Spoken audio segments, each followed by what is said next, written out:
What is going on, guys? Welcome back. In this video today we're going to learn about slots in Python and how we can use them to reduce memory usage and to speed up our code. So let us get right into it.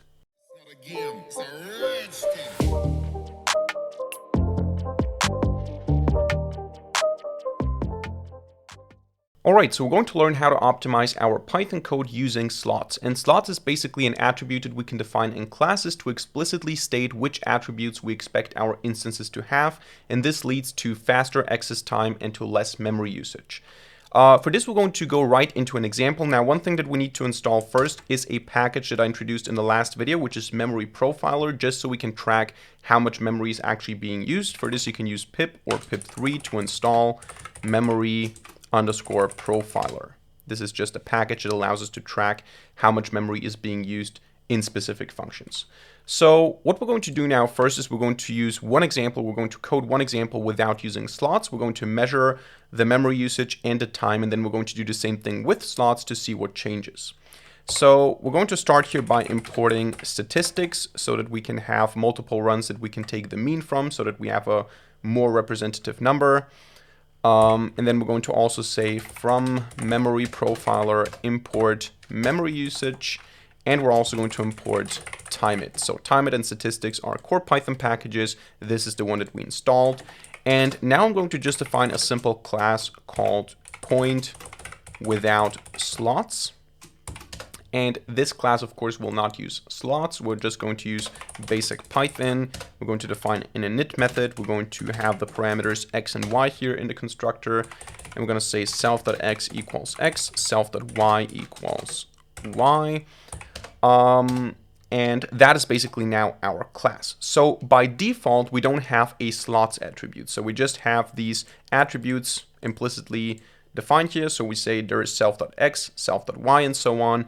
And then we can go ahead and say p equals point 1020, for example. Actually, point without slots, print p dot x, p dot y, and you can see I get the values here. Now, what this already creates in the background is an attribute called __dict__, and this dictionary basically contains the variable names or the attribute names and the respective values. This is what you get without using slots. Now, to see what memory usage and performance we have here, or speed we have here, we're going to define a function, create points, and this function will basically just return a list comprehension, so a list based on a list comprehension. We're going to say points without slots and I for I in range, and we're just going to define a long range here. Let me just see, what did I use here? I used 1 million, so I'm going to use 1 million here again.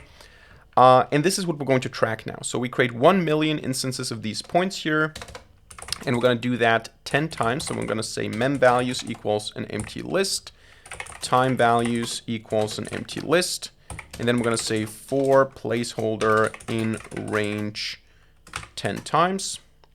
What I want to do is I want to say the mem usage without points is going to be equal to memory usage. This is now from memory profiler.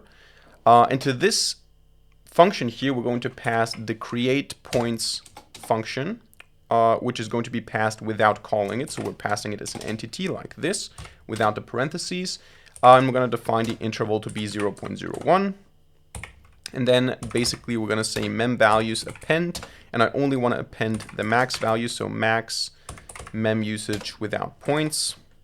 I think we can also do that here with max usage equals true, but let's do it like this now.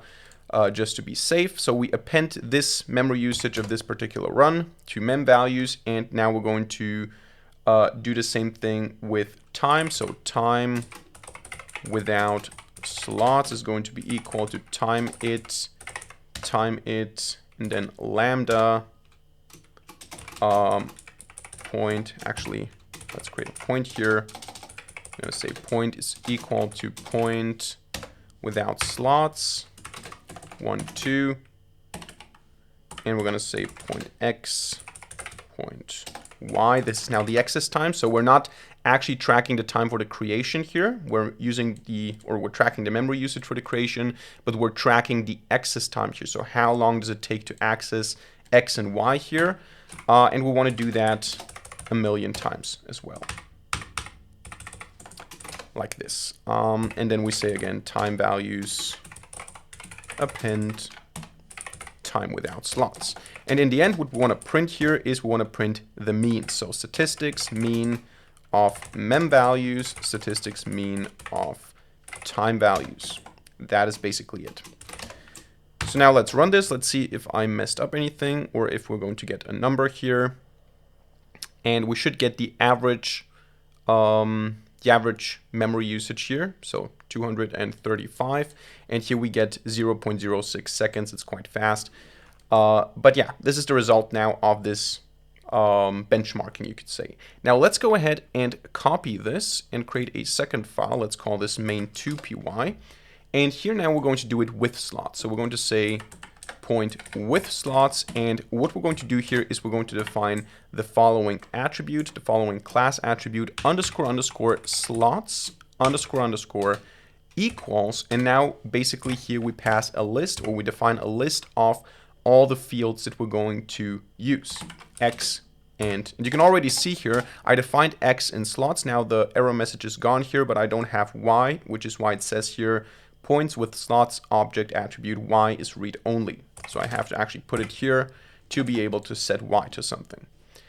So this is how it works now. What you will see here, and I'm going to comment this out for a second, is when I go ahead and I say P equals point with slots 1020, and I try to print P dot __ dictionary __, you can see that it doesn't have this attribute. So basically, using slots forbids this dictionary to be created. This is how it basically saves the access time and the memory usage, because it forbids or it denies dictionary and also weak references here to be used when we store values. We define them explicitly here, the attributes, in the slots class attribute.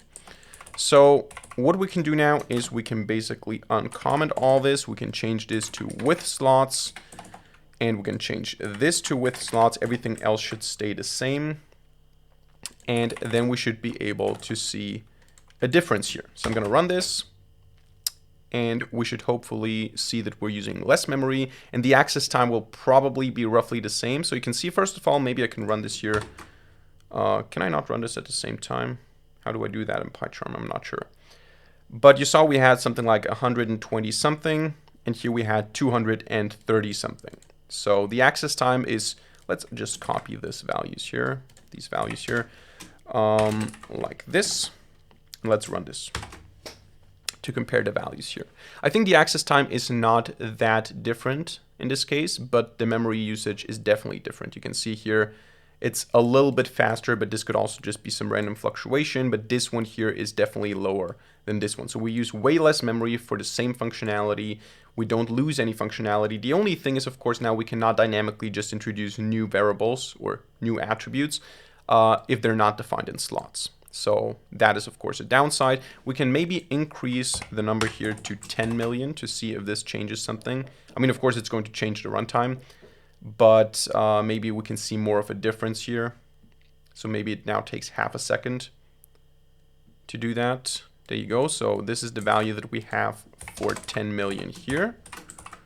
And now let's run this with 10 million. And maybe we're going to see some larger difference now here. So this was the first value with slots, and now hopefully we see something that's slower, but we could also see something that's faster. I'm not sure if that makes so much difference. Here, there are, of course, scenarios in which this makes a lot of difference. But yeah, you can see it actually takes some longer. If I increase this now to 100 million and to 1 billion, you would see even more. So all these small differences here actually would, or these here, all these small differences here would actually make more of a difference as we go to larger and larger numbers. But yeah, this is how you can optimize your Python code and your Python classes using slots. So that's it for today's video. I hope you enjoyed it and hope you learned something. If so, let me know by hitting the like button and leaving a comment in the comment section down below. And of course, don't forget to subscribe to this channel and hit the notification bell to not miss a single future video for free. Other than that, thank you much for watching. See you in the next video, and bye.